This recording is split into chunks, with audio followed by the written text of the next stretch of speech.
பெருமானார் ஸல்லல்லாஹு அலைஹி வஸல்லம் தூங்கிக் கொண்டிருக்கிற புனித மதீனாவினுடைய ஒரு சில மைல் தொலைவிலேயே சினிமா தியேட்டர் வந்தது.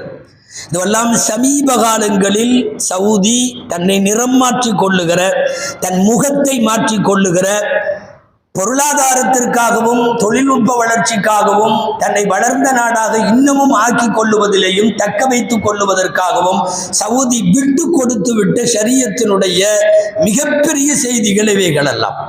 பொதுவாகவே ஒரு 14 வருஷமாக என்று சொல்லலாம், ஒட்டுமொத்தமாக குற்றவியல்களிலும் தண்டனை சட்டங்களிலும் அங்கே ஒரு மிகப்பெரிய பின்னடைவு ஏற்பட்டது.